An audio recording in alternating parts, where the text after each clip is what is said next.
अस्सलाम वालेकुम स्टूडेंट्स, आज हम क्यूब रूट ऑफ यूनिटी और उसके रूट्स के बारे में पढ़ेंगे। The cube root of unity होता क्या है। सबसे पहले तो हम क्यूब रूट क्या है क्या, जैसे अंडर रूट होता है, इसको हम स्क्वायर रूट बोलते हैं। ठीक है, अगर यहाँ पे पावर 3 होगी तो हम इसको क्यूब रूट बोलेंगे। अगर पावर 4 होगी तो हम इसको फोर्थ रूट बोलेंगे। ठीक है, तो ये क्यूब रूट है, यानी कि अंडर रूट की पावर क्या है, ये 3 है। ठीक है, तो let a number x be a cube root of unity. अब यूनिटी का मतलब होता है एक, तो क्यूब रूट क्या है, कहते हैं x है। लेट x 1 का पावर 1/3, इसको बोलते हैं क्यूब रूट ऑफ यूनिटी का क्यूब रूट। ठीक है, अब हमने इसको सॉल्व करना है। अब आप देखो, अगर ये वाली पावर 1/3 है, बोथ साइड्स पर अगर हम पावर 3 ले लें, ठीक है, तो यहाँ पे भी पावर 3 ले लें और यहाँ पे भी पावर 3 ले लें। ठीक है, तो ये ऊपर नीचे पावर ख़त्म हो जाएगी, तो हमारे पास आ जाएगा x की पावर 3 बराबर है 1 के।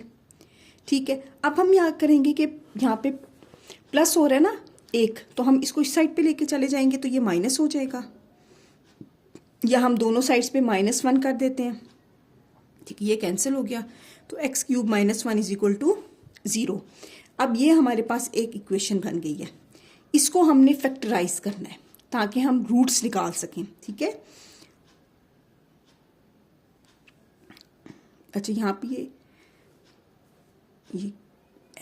ठीक है, नेक्स्ट है इसके, आप इसको भी क्यूब पे करो, इसकी भी पावर 3 ले लो। ठीक है, अब यहाँ पे हमने फार्मूला अप्लाई करना है। फार्मूला कौन से होता था, a की क्यूब प्लस b की क्यूब, बल्कि यहाँ पे माइनस है ना, माइनस वाला फार्मूला लगे तो वो इक्वल होता था a - b। ठीक हो गया, a², अब यहाँ पे माइनस था ना तो यहाँ पे प्लस आता है, ab + b² के, ये इसके इक्वल होता था। तो हमने इस पे ये अप्लाई करना है फार्मूला, तो ये x - 1 आ गया, x² प्लस x और 1 को मल्टीप्लाई किया तो सिर्फ x आ जाता है, +1 = 0 है। ठीक है, यहाँ पे x और 1 दोनों आने थे ना, a b आना था, तो a b क्या है, x को मल्टीप्लाई किया 1 से तो x ही आया। ठीक हो गया, अब हम देखते हैं कि अब हमारे पास ये दो चीज़ें, अब ये दोनों इक्वल है ना 0 के, तो हम क्या करते हैं, या तो आइदर ये वाली वैल्यू = 0 है या फिर ये वाली वैल्यू = 0 है।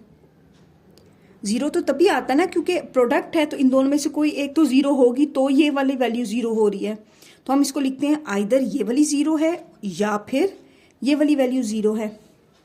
अगर तो ये वाली वैल्यू 0 है, ठीक है, तो ये -1 है, = की दूसरी साइड पे जाके +1 हो जाएगा, इसका मतलब है x की वैल्यू जो है वो 1 आ गई है। ये हमारा एक तो सॉल्व हो गया है। ठीक है, अब हमने इसको देखना है। अब ये वाली जो वैल्यू है इस पे तो क्वाड्रेटिक फार्मूला यूज होगा। ठीक है, using quadratic formula to find x, ठीक है, वैल्यू ऑफ x। ठीक है, अब क्वाड्रेटिक फार्मूला क्या होता है, x = -b + -b² - 4ac/2a। Values put करते हैं, पुटिंग वैल्यूज -1 + -1 का स्क्वायर -4 1 and 1। ठीक हो गया, /2 1, x =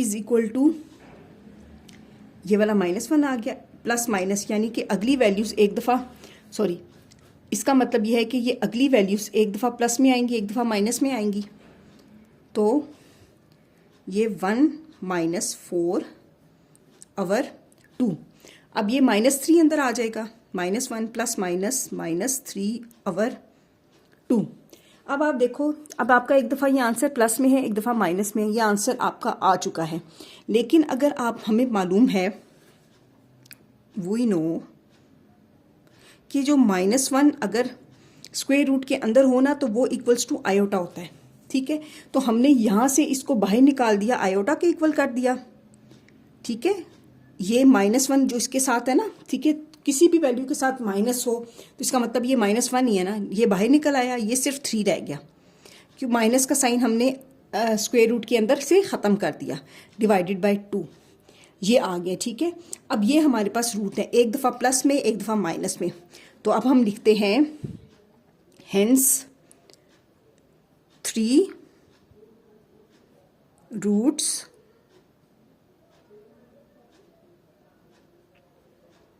of cube root of unity are, कौन कौन से, एक तो 1 निकला था, एक -1 प्लस में लिख दें आयोटा √3 डिवाइडेड बाय 2, और एक दफ़ा इसको माइनस में लिख दें iota √3 divided by 2। I hope आपको ये क्वेश्चन समझ आया होगा। अब आप इसमें नोट करेंगे कि यहाँ पे रूट्स में आयोटा आ रहा है, इसलिए इनको complex cube root of unity भी कहा जाता है।